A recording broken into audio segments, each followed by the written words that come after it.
All right, y'all. What is up? Crazy time we're in here right now. Obviously, none of us kind of saw this coming. Where I would be teaching online to you guys for the rest of the semester. So, um, just a little bit of what I'm thinking. I know I kind of sent out an email yesterday. But just to clarify, so what I'm thinking about doing, and again, I'm open to feedback because I want to make sure we're doing this in a way that is most beneficial to everyone involved. I just don't want to do what I think is best, but what we collectively think is best. What I think right now is I'm going to do asynchronous videos like this one. I'm going to have you guys watch them and then do whatever homework's associated with that video. I like the idea of doing asynchronous. One, it's easier on me. Two, video quality and audio is usually a little bit better because we're not streaming over the internet. I'm just recording my screen and then posting it to you guys. And I'm kind of I have a pet peeve about bad audio and bad video quality. And so for that reason, also it gives you guys more flexibility to manage y'all's own schedule. Having night classes I know is never a preference. And so this will allow you guys to kind of work whenever. So again, that's what I'm thinking. If you guys really, want some live, synchronous, class time, tell me. I'm a little bit opposed to doing it, but I'm also not strongly opposed. I'm down to do whatever. Maybe we do that a couple times if that's something y'all want. But right now, the assumption is we're not going to do that. We're only going to do asynchronous, and then we'll amend that if that bothers anyone. As far as kind of expectations and what the content's going to look like, I think just feedback I've gotten from y'all, it is helpful to watch me either compose something or walk through me composing something and then watching me or listening to me talk about the mindset behind how I stacked up the vertical layers and then exporting that and putting it into whatever software we're using, which in this case is FMOD. That's the feedback I've gotten from some of y'all in this class and then previous classes, is it's extremely helpful. So I want to pump out at least a video every week of me doing something like that. If y'all don't like that, tell me, but I think that's what I'm leaning towards. And then I want to keep you guys working on compositions. So that is not going to change. So we're definitely going to have compositions still going. The only difference is we're not going to be turning them into me in class. I haven't thought about it. I need to this week think about what the best file sharing system is for y'all. I know UTA has one, but we've never used because we're always in person. So I will let y'all know about that. The reality is we're a ways away from needing that, probably a couple weeks. The date now is March 24th. That probably leaves us time for 2 more projects. Because I'm making you guys get software outside of the lab, y'all are going to have more time to work on this. So I know that kind of sucks that it might feel like a little bit more work for this kind of season going forward, but that's just kind of got to be the way it is, because y'all are going to have more time to do this. And so, excuse me. So as far as software, I know I sent that email out yesterday with some instructions. Pro Tools would not be my first pick on what to use for this, but it's really the best pick outside of Logic if you don't have Logic. Now that does require that iLock that you have to purchase. If purchasing that is an issue for you guys financially, please reach out. We can't penalize you, or penalize, as some people say, for not purchasing that or not wanting to be able to purchase it because it's not something you really signed up for. And so we don't want to penalize you for that. So if it costs us an issue, the $38, I think, please reach out, let me know, and then we'll go from there. There are some free dolls out there. Like, I know I said Studio One is one. I would lean towards Pro Tools if you can swing the $38, because Pro Tools is 120% worth knowing in the industry. Everyone uses Pro Tools. It is, not everyone, but a lot of people use Pro Tools. It is absolutely worth knowing. So if you guys are not proficient in that, or you just want to kind of, you already kind of are, but you want to just keep getting proficient in it, then definitely keep using Pro Tools. That is my pick. I don't care what y'all use as long as y'all are sending me audio stems, but the preference would be Pro Tools because I can probably help y'all if y'all had questions, more so than if y'all are using another software. If you have Logic already, perfect. Keep using that. Again, whatever y'all are comfortable with. So I think that answers all the questions that I think y'all would have.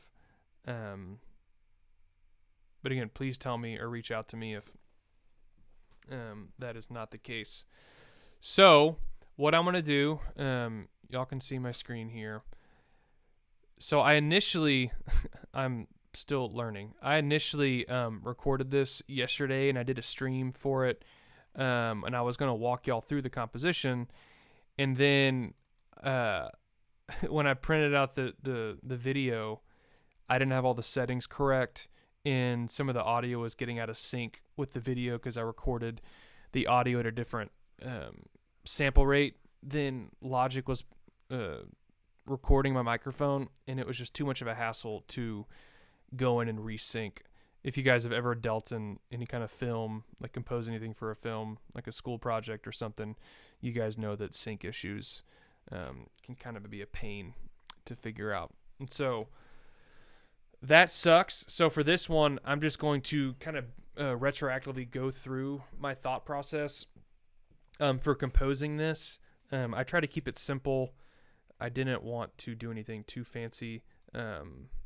You could spend, another 10 hours on this if you wanted to, or if I wanted to. I'm just dialing this in. So, so I'm going to play it for you real quick. It's super short.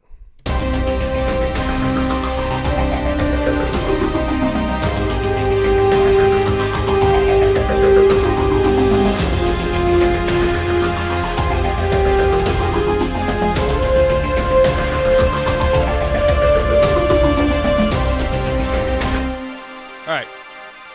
So, super short. This took me maybe an hour to do when I recorded the video. I think Sunday night I actually recorded it. But I'm going to just walk through it, just track by track, kind of how I composed it. Y'all do not have a lot of these plugins, but the reality is I don't have a lot of the default Logic plugins installed because it's like 20 gigs of storage that I don't want to keep on my computer because I just don't use them. But the concept is the same. Drums are drums, instruments are instruments. So that should not matter. So first drum track, Armageddon drums.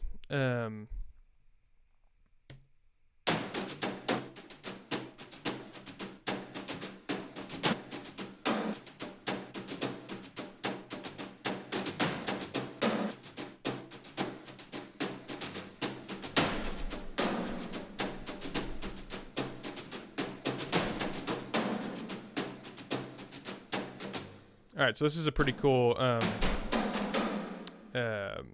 library. It's called Damage. It's by, I forget who does it actually. Let me see if I can.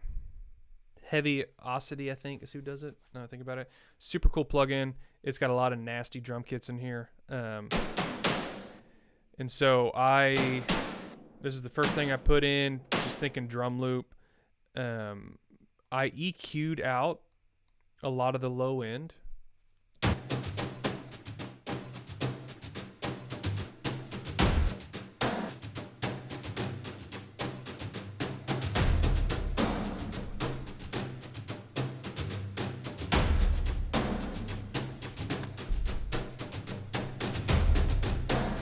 And I will show y'all why I did that in just a second. I need to get down to the track that made me make that decision. So next, I added in what's called a plastic ensemble, also heaviosity.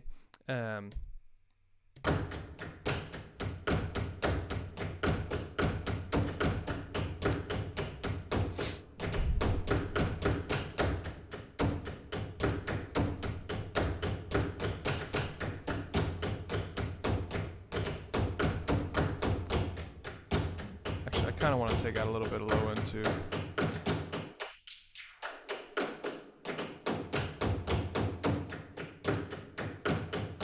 All right.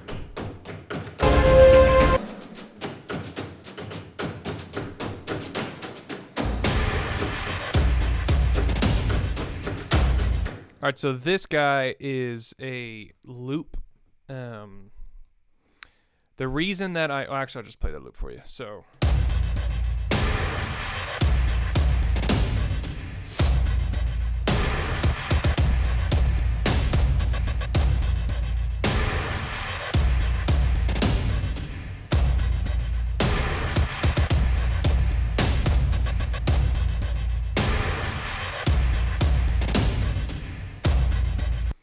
All right. So the reason I took out some of the low end on these guys is because I liked the low end on this loop.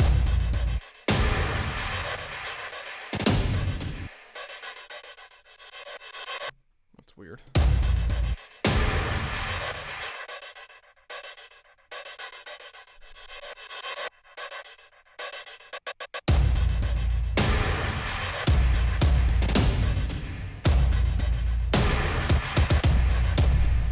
So if I throw this back in and take out the EQ,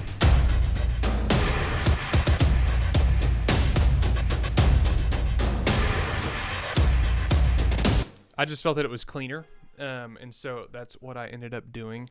You know, I've talked to y'all about this before, but I don't know if it's a pet peeve, but I don't really like a messy low end in mixes, and the tendency is to allow too many things to be going on in the low end. And so I think, you know, taking out this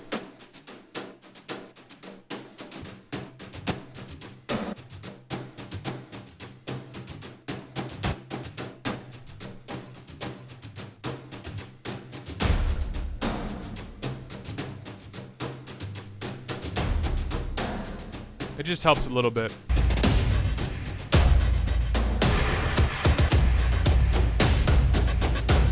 Okay, and then I added in one more loop. It was just kind of high end.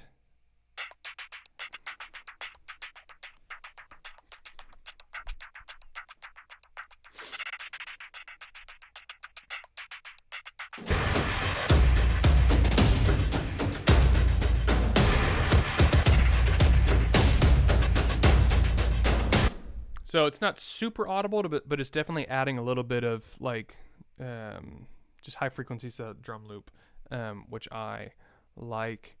This actually I used another heaviosity plugin. It's got some cool stuff in here. As far as editing on the drums are concerned, so I recorded these in.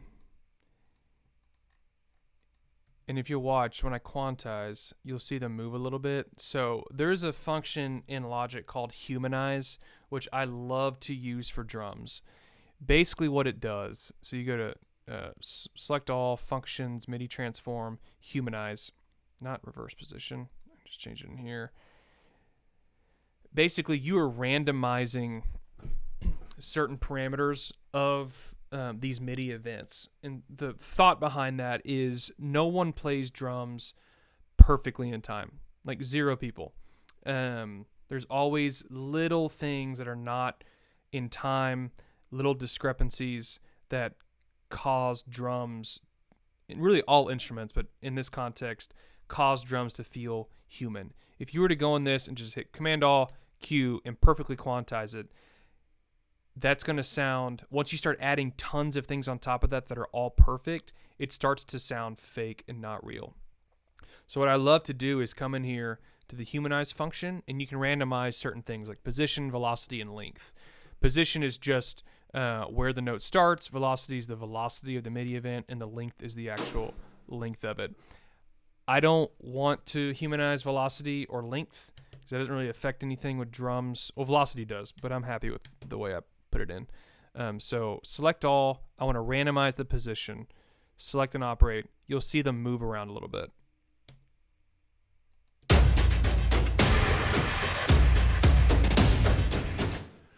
You're not probably going to be able to hear that. The way you would really hear it is if you start listening to drums on top of each other.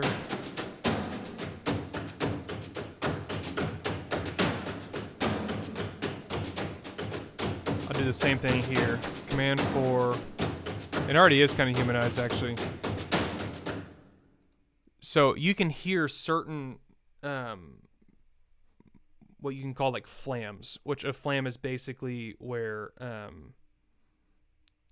in the drumming world is where two notes, you like hit the drums like a tika, like I don't know how to do it, like a, if that makes sense. Like one comes right after the other. And so if you listen to that concept with two drums playing on top of each other, you can hear where some of the drums don't completely hit, and it kind of adds this flam sound. If you over-exaggerate this, it's going to sound bad. But a tiny little flam creates a fatter drum sound and a more human drum sound because no two people would play perfectly in time together. That being said, with loops, this loop is just one piece of information and I held down a note.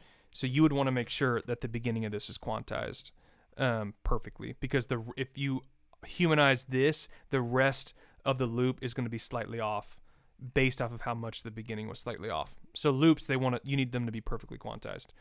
But that's another reason why I'm not a huge fan of using loops, too many of them, because they're all perfectly made, and I just don't like that. And so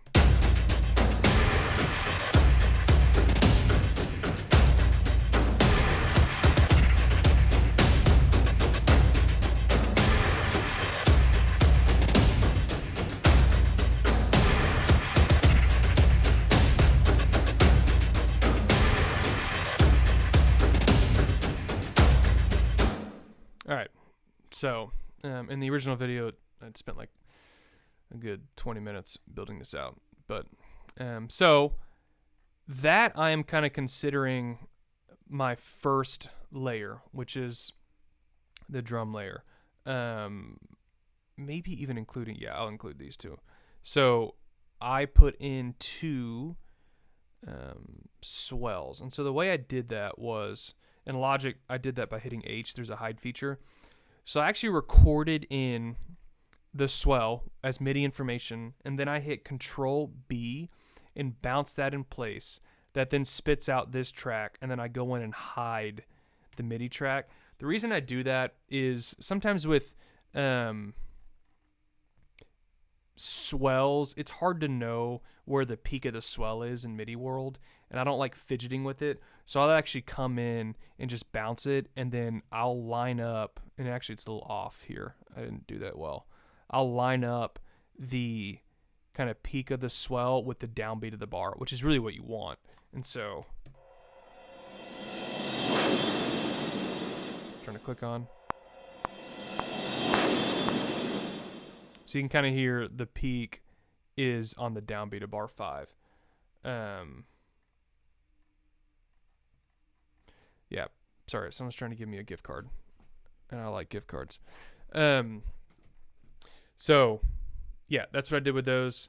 I usually bounce these in place, and then I'll add effects and stuff.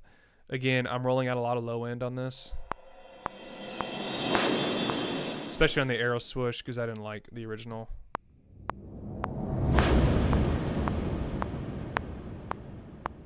Just not a fan of that. Same thing with suspended cymbal roll. You got to be careful with suspended cymbal rolls. They get very bright if you're not careful. That would overwhelm a mix. And the way I think about swells, just for context, sometimes I'll have them in because I really want to hear them, but more times than not, they're there to kind of subtly create momentum and to drive or propel the music into the next section. So in the context, listen to how it kind of pushes the music into bar 5.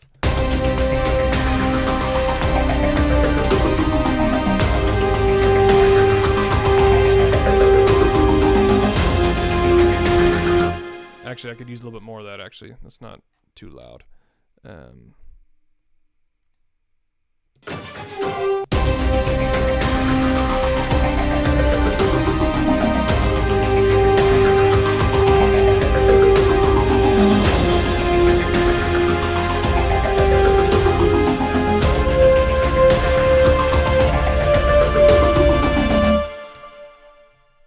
So I also think it's worth noting at this point, look at my levels and look at the master fader throughout this whole thing.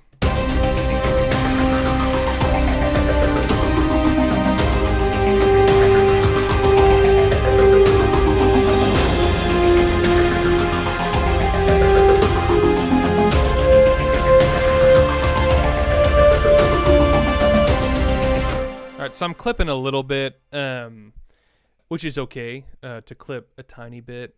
I won't get into the specifics of it, but in digital world, just because you're clipping here doesn't mean you're actually clipping the output. There's some what's called floating bit that I just honestly I don't want to get into it, and I also couldn't explain it well. But you're not necessarily distorting because you're hitting red here. The point I'm making is healthy gain staging, and gain staging is basically just how volume flows through your circuit and through your chain of plugins and faders. That is important. And so I could easily have everything cranked up here and just like that's the, and that, I mean, it's distorting in my headphones, not because of this, but just because the headphones can only take so much volume. But it's good practice to get into the habit. When I was composing this originally, I kept coming back and like, as I added more stuff, turning the drums down. So when you're composing, you want to be shooting for around kind of 0, not this 0, but unity, which in here is, I guess, -12. I forget what gain logic uses, but yeah, you want to keep it at 0 or close to it.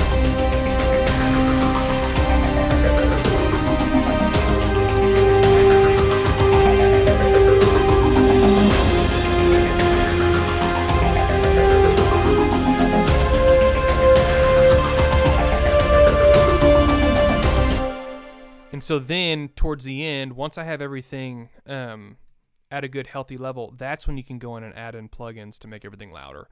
It is a fact that loud music, more times than not, I say it's a fact. It's a fact that sometimes this is true, that louder music sounds and feels better. And that's really just the way we perceive sound, and also just the way like physical waveforms hit our body. Like if you've ever been to a club or gone to a concert where the bass is like just cranked, like that feels good. Like it's actually hitting your chest and like vibrating your rib cage. Like that feels good. And so we associate louder music more times than not with good. That's not always the case. And so a lot of times when I'm mixing, I'll turn down like my master output to a really quiet volume and like really listen and go, hey, can I hear, is there anything sticking out at this low volume?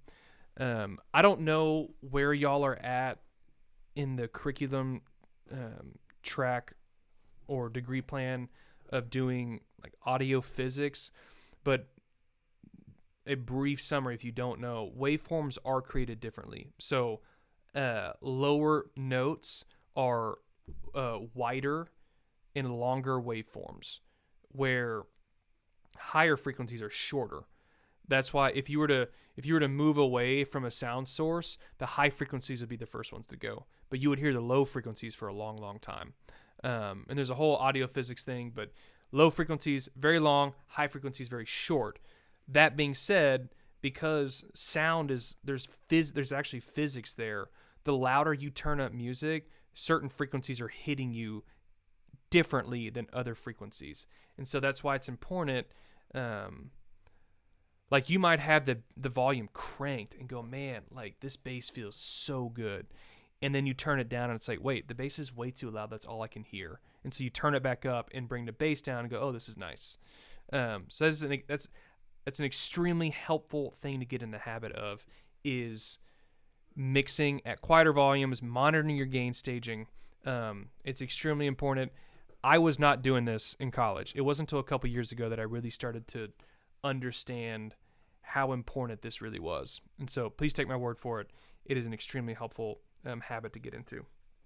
So, all right, after I got the drum layer down, I added a little bass in.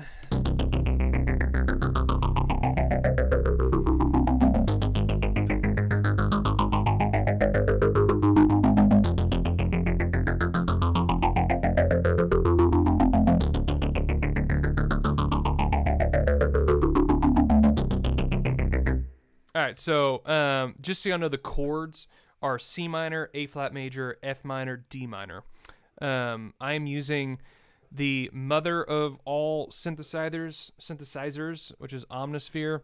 It has got a bajillion things in here. But basically what I did, I found this sound. I went and added an arpeggiator on it. So without the arpeggiator, it's kind of boring. I wouldn't say it's boring, but... So I added that on. Set the 16ths. Kind of shorten them up a little bit. You can have them longer, but I like that. I like being able to hear the attack.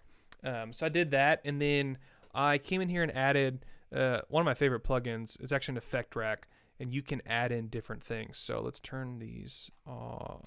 So the first thing I did was add a distortion to it, which is Decapitator. Woo. I still love that. You can cut out some frequencies too if you wanted to, where only some of it's hitting the distortion. I just left it all in. And then I added in a sweeping filter. I love bass, especially bass, kind of what I would consider a bass drone, or so. I love having some movement on it, and so one of my favorite ways to accomplish that is by adding a moving filter. And so that's what it is without.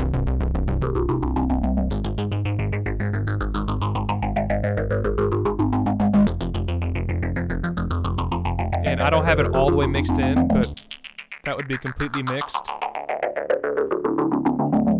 So I just have about half of it in. You can hear that with everything in too.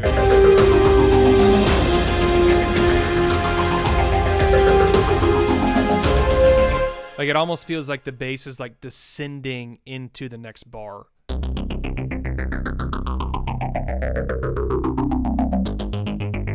know, and it's set here to 2 bars.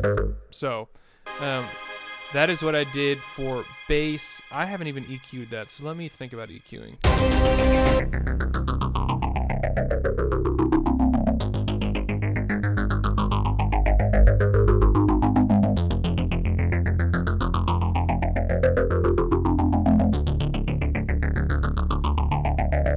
So good rule of thumb, the big thing that bass is always going to be conflicting with in the frequency spectrum is the kick drum.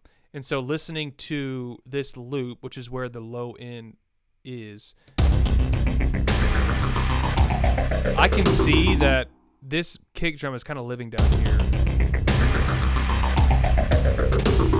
All right here.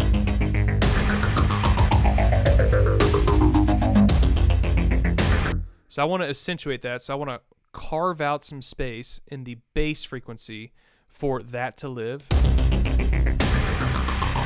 And then I want to do the flip for the bass. So I want to carve out some room in the kick for the bass to live. And so I'm going to do that here.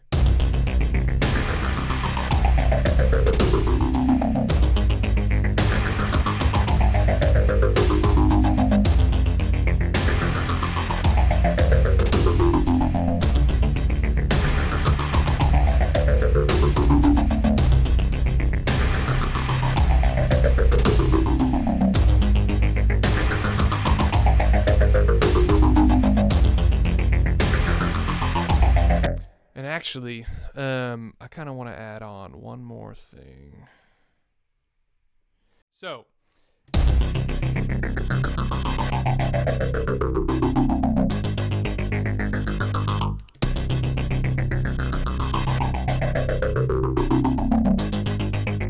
it's doing that.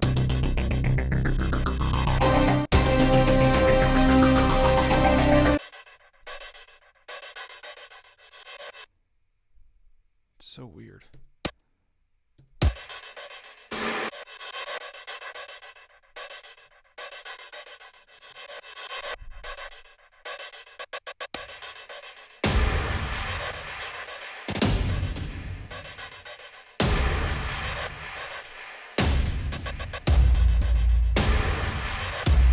There we go.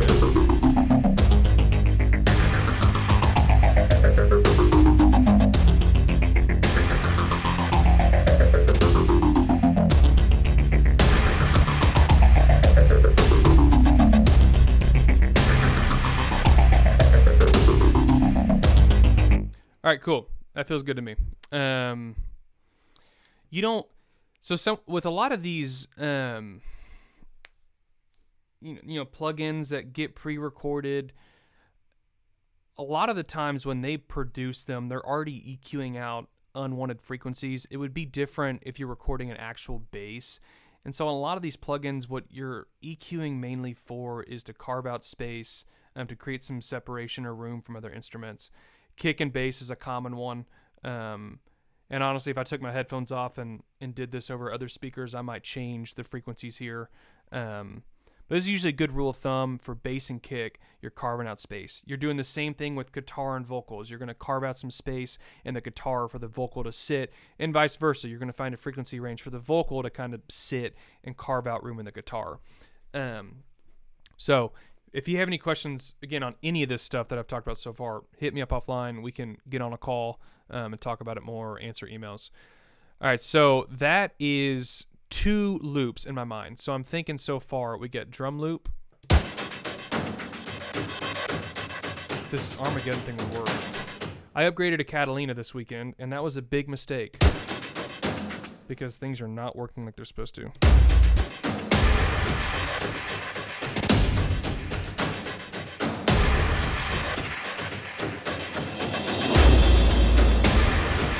And the reason I upgraded, sorry, I'm distracted now. The reason I upgraded was because you can now use your iPad as a, in my case, third monitor, and it's like beautiful, crystal clear, looks so good. And because I wanted that so badly, I didn't do my homework on upgrading, even though Catalina came out like a year ago at this point. When in the audio world, never upgrade without doing your research. That's all I'm going to say, because this is a mistake. Okay, and then second layer would be bass. So kind of imagine like layer 1,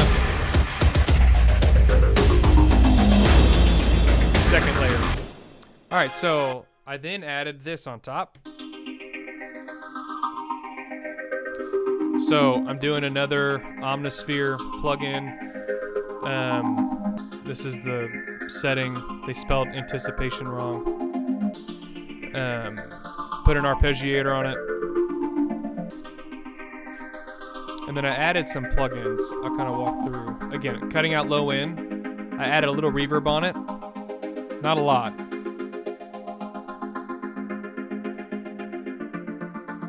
Just a little bit. And then I added this plugin. It's one of my favorite plugins. It's called Portal.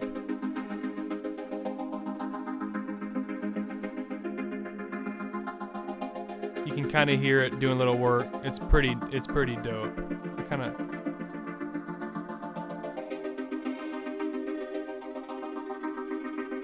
It's pretty sick. Honestly, I don't even know if you can hear that in the mix, but it's cool enough that I love it. And then I added the effect track onto it, which is basically probably some distortion.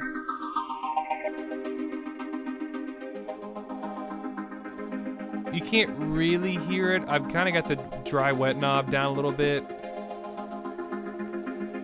Even when I crank it, it's kind of hard to hear, but it's adding a little bit of crunch to it. But not a lot.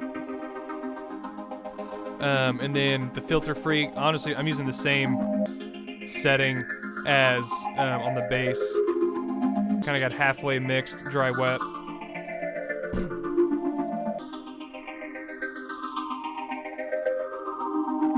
All right, so I'm thinking of that as part of layer 3, and then I've got this pits in here.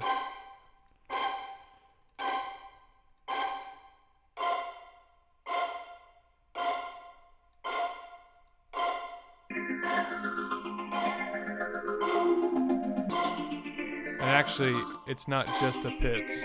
I threw a ricochet, which I think that's when this does the bouncy thing, like I think. I'm not a string player. And then the Bartok pits, which is where they snap the string.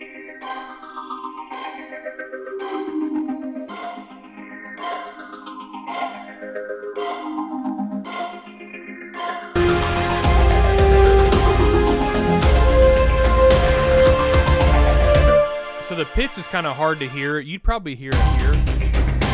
If we're like in layer 3, you can still hear the pits.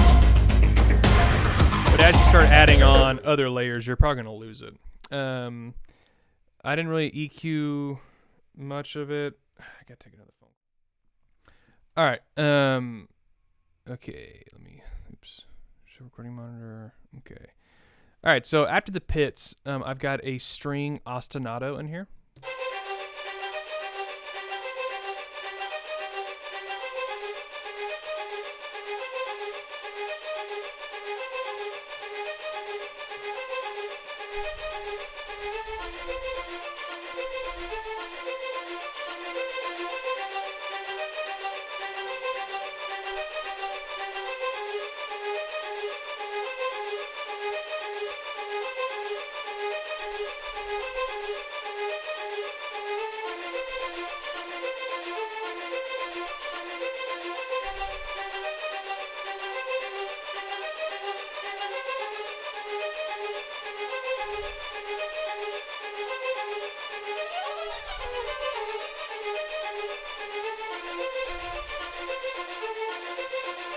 All right, so sometimes I'll detune. I've got 2 string patches going on here. Sometimes I'll detune one a little bit just to add a little bit of dissonance to it. So the other thing I had to do on this one, I felt like it was dragging a little bit, and so I moved every note forward just a little bit with the click. That's on. Just feels a little bit behind to me, so I moved it over just a little bit. That feels a little bit more on the beat. That's just a pet. I mean, that's just me being picky. That wouldn't have really come out in the final mix, but EQ'd a little bit of low end out.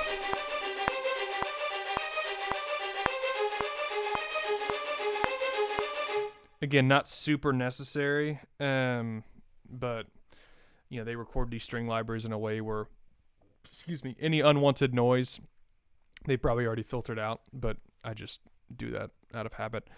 All right, so that's the next, I guess 1, 2, 3, layer 4. Layer 4, I've got this fat pad on.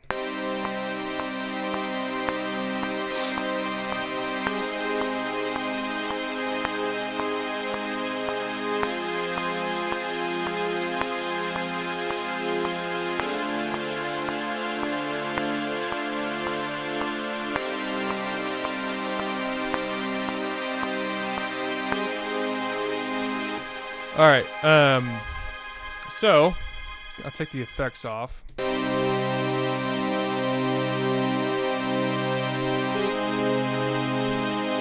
Actually, fun fact, I use this pad on a lot of stuff. I actually love it. It's just really dense.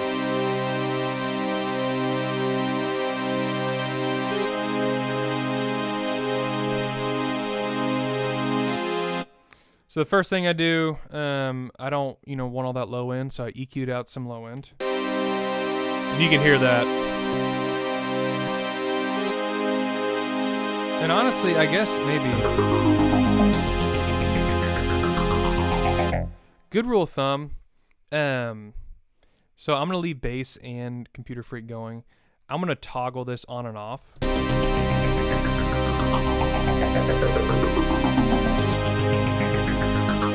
Kind of a rule of thumb I go by, if you don't notice a change, just leave it, because in reality, this information is still happening.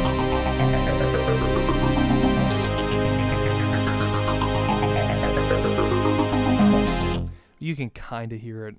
Maybe that's because I'm just looking at it and watching it happen, and it's a placebo effect on my ears. But if you can't hear it, you might as well leave it out, because this information, it is happening. And just the way EQ works is if you have enough stuff sitting in that area, it's going to get muddy. And so even if it barely on a small level helps, certain things come out more transparently, then just leave it out. And so that's kind of where I landed on, was that. And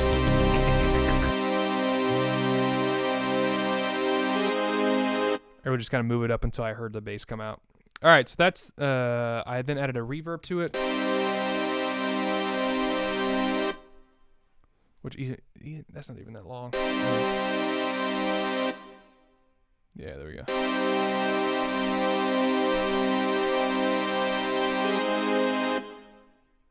You can kind of hear it decay after. Pre-delay, just if y'all don't know, mix, this is just your dry wet knob. Pre-delay, that's basically the amount of time from when the sound hits the reverb to when the reverb actually starts sounding. In this case, it's 0.8 milliseconds. So it means for the first 0.8 milliseconds something sounds, there's no reverb on it, and then the reverb starts. A lot of people, you can use this in a way of setting distance between you and an audience. So imagine if you are in a recital hall, but you're standing right next to the performer. You're going to hear the sound before you start to hear the reverb coming back. And so they'll use pre-delay to be extreme. I mean, you can hear how longer the decay goes on because the pre-delay is so long. You do this. So, decay, it's just how long it decays, 1.2 seconds. It's a very small room, even though I have the large room setting, which is weird. High cut, this is just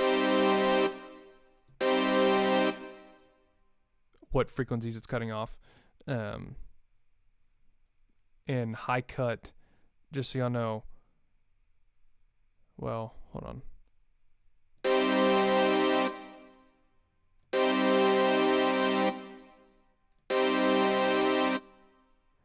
Yeah, so I always get confused, even after doing this for 10 years, high cut and low pass. So high cut is basically doing this.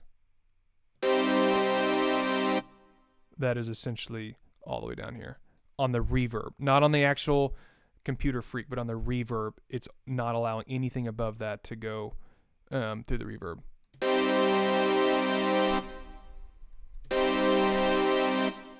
Or that the whole thing is getting through.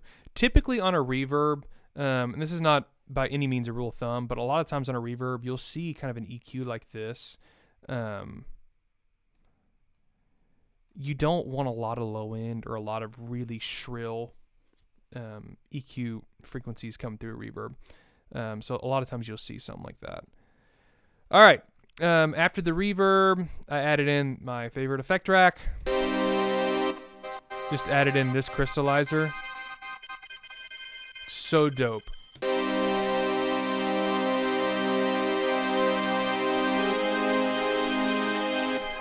So basically what it's doing is it is taking, so a 1200 cents is 1 octave. So it's taking the information, reprocessing up an octave up, and then it's doing just some funky stuff that I don't want to begin to explain, but there's so many cool, I love this plugin. There's so many different things you can do. I love the original, like the crystal stuff, because it's basically adding this high octave up frequency thing. So you kind of hear it to start come in. And so now you've got this like almost second pad on top of the original pad.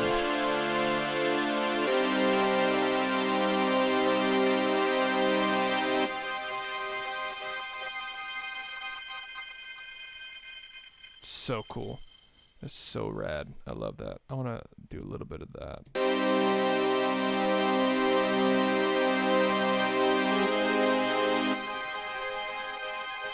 All right.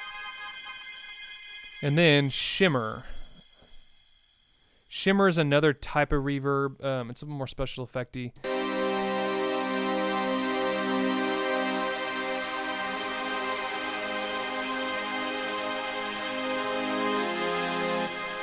So it's just adding in that, they call it shimmer because it's like very high-end reverby.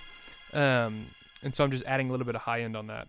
I'll do this a lot of times if I feel like I'm missing just some top end of the spectrum stuff. I love to hear kind of artifacts and remnants of high-frequency pads in my mixes without it.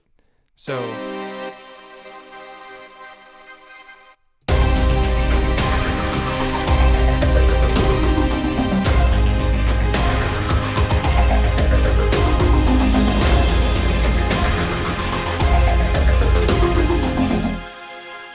So it just adds a little bit of like breath at the top of the mix, which I like. That's just preference. So yeah, so we got 1, 2, 3, 4, 5 layers now, and then you gotta have a melody, right? That's actually not true. You don't always have to have a melody, but I wanted a melody because that's what I wanted for this. So French horn.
I'm over here on the side ordering Chipotle for lunch. I had a free meal, which is awesome. So I just got free Chipotle, which is dope. Okay, so that's all 5 layers. I added, or I guess 1, 2, 3, 4, 5, 6 layers. I added a little reverb on the French horn. Just because it makes it a little bit fatter. So this is a very basic composition. I could spend 10, 20 hours working on this, just adding in a little bit more percussion stuff, like fine-tuning some of the French horn, note transitions. There's some kind of weird legato stuff happening I don't like. But for the sake of this, this is just a start. This is a very easy thing to do in an hour, is to build something kind of simple like this. And so what I will say, the one thing, I'm not saying that my music is better than y'all's, but that also is, I guess, kind of true. But the thing about this that I think is different than a lot of what y'all have composed in class, and again, this is not right or wrong, it's simple. Harmonic content is very straightforward. There's not a lot of low-end muddy stuff. Y'all kind of have it, and not everyone, but I see this a lot in not just y'all, but the other times I've taught this class. I'll see stuff like this. So we'll do...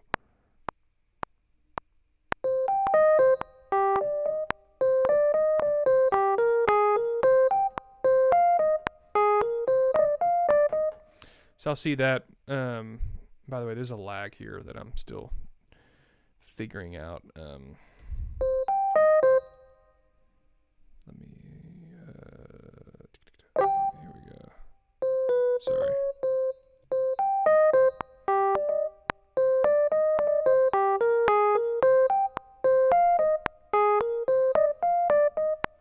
So, and then y'all will kind of come in, add another track. Let's just say it's bass. And y'all do something like this.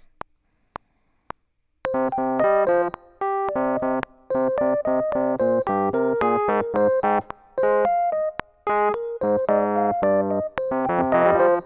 know, y'all do something kind of like that. Oh, I messed up there.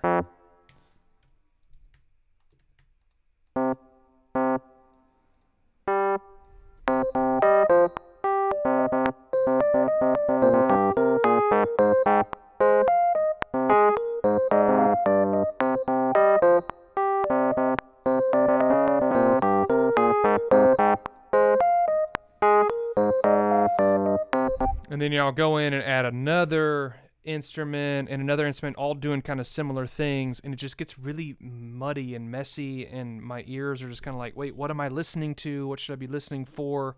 Where this, you know, kind of thing I've done, there's pad, there's some plucking, there's some like ostinato stuff, but everything is built around this eventually being the melody. You know, without it,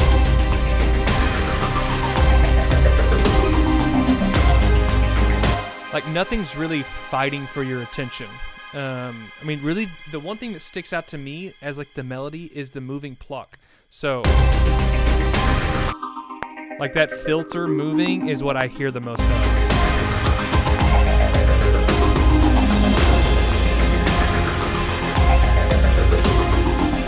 And so that's just, you know, some feedback on, you know, what kind of makes this different than some of the stuff y'all have sent me so far. Which, again, everything y'all have sent me is great. There's nothing wrong with it. And there's definitely a time and place for more intricately complex stuff. But there's a right way to do it. So if anything, just take note of how simple and concise this is. You got drums, you got a swell, bass, some mid-range plucks or arpeggios, an ostinato, and then the melody. There's a lot of good music that you can make, which is keeping it simple and mixing it and producing it well. And so if I had another 10 hours to work on this, it'd probably sound dope, I think. Or maybe not. Who knows? Not everyone likes me or my music, so that's fine. All right, so I already took the liberty of bouncing these out because I'd already gone through this exercise once. So what I'm going to do now is FMOD. I do think, I did mention this at the beginning, y'all need to download FMOD on y'all's computers. So if you just go to, see my Chipotle? Oh yeah. If you go to fmod.com, let's see, download, and then you want to download FMOD. If this thing loads, come on. Well, I'd say let's get to know each other real quick, but this is asynchronous, so.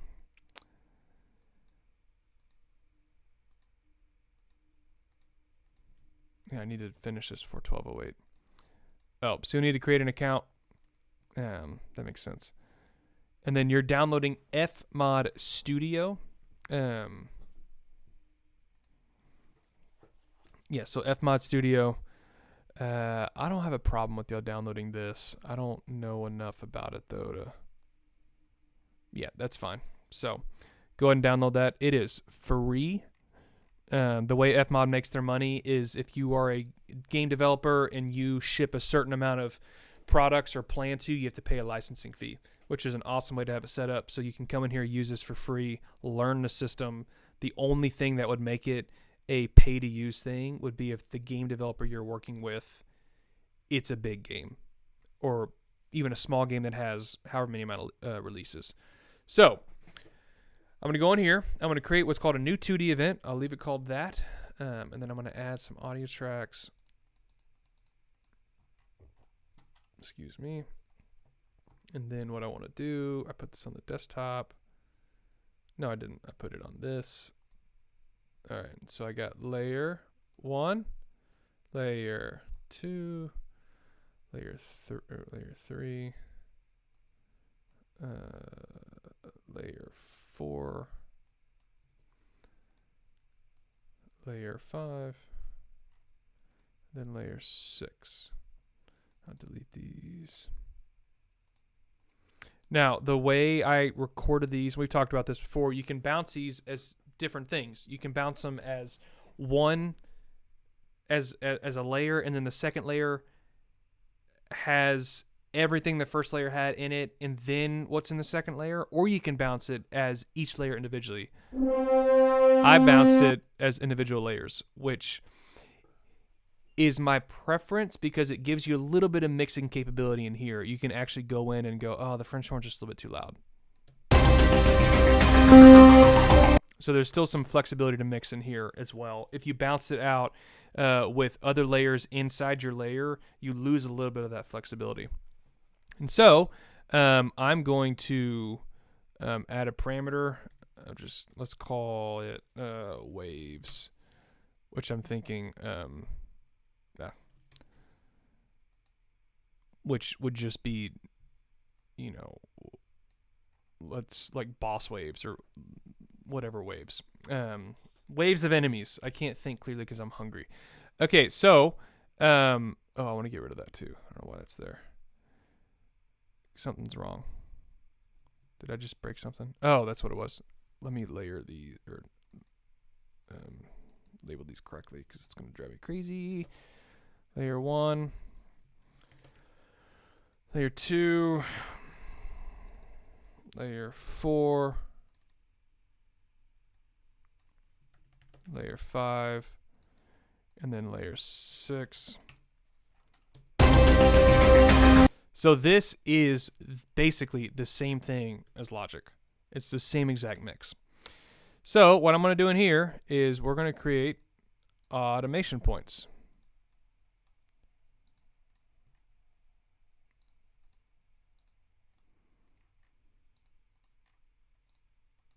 And we are going to bring all the layers down except for the first one.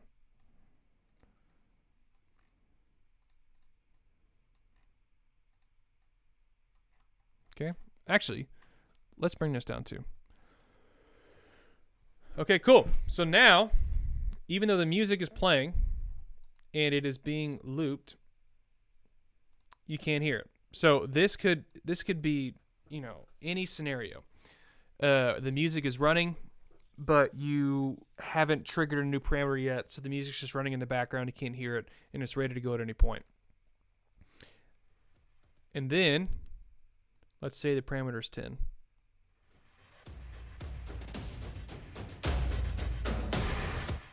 So nothing's happening. Nothing's happening. And then enemies are starting to come.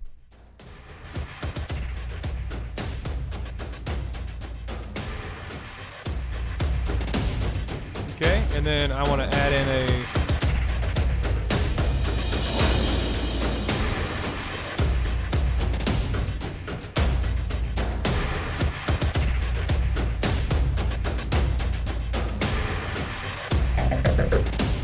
all right. So say you beat the first wave, the second wave starts coming in.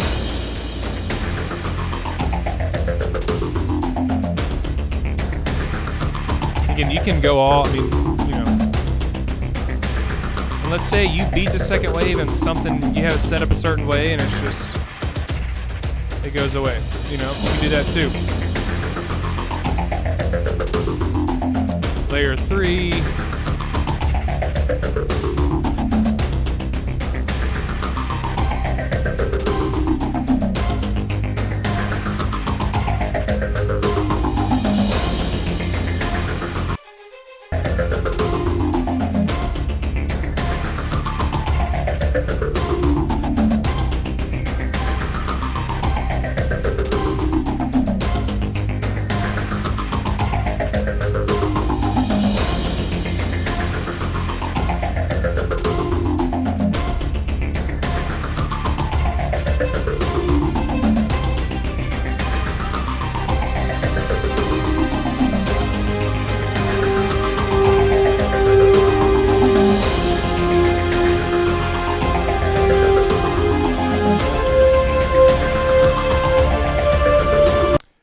So here's another way you could do it. Just as I'm doing this, I'm thinking about it.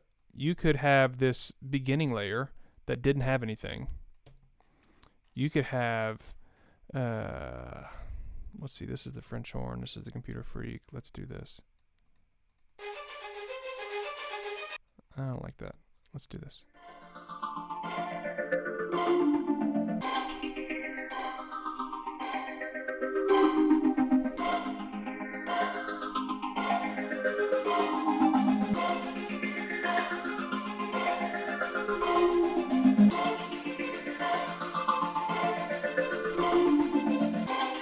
So you could have that, which is kind of rad.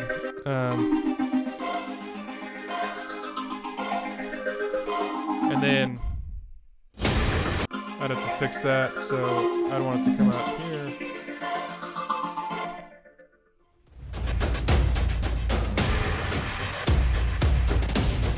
It's a little sloppy, but a big thing is making sure that the transitions between different parameters, or the way these layers kind of come in, making sure it's seamless. So the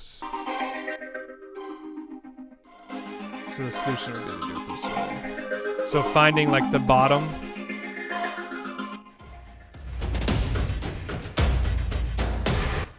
So drum Cs are coming way quicker.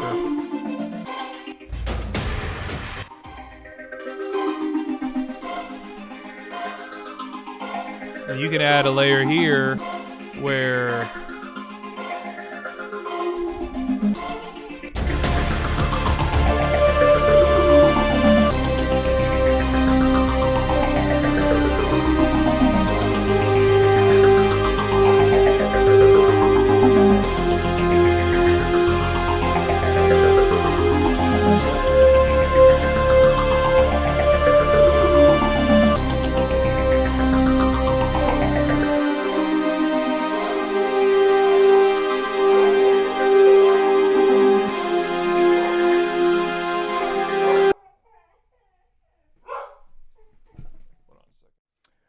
all right, so,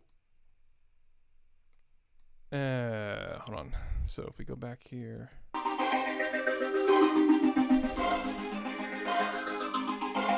get these playing.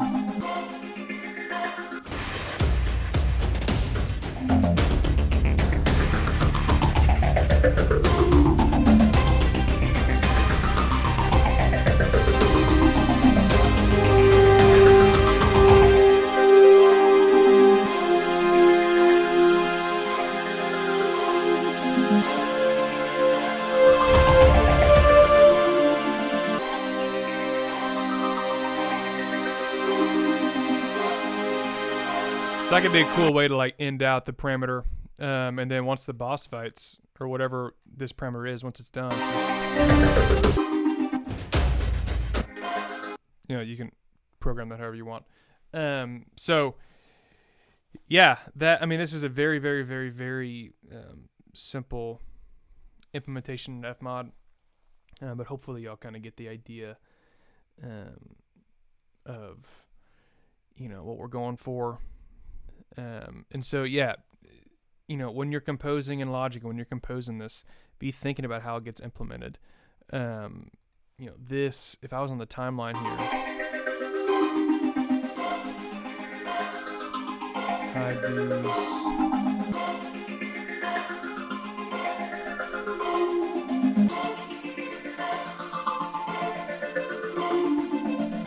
You know, at any point,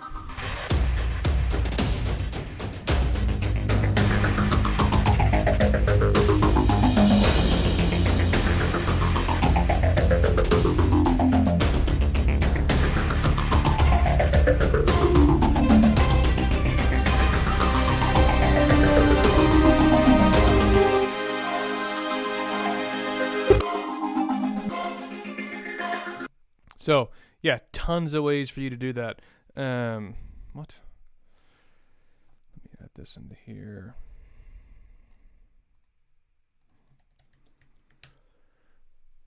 Okay, so if you have any questions on anything I just did, sorry about all the interruptions. I got 2 phone calls, and then my Chipotle got here way earlier than it was supposed to.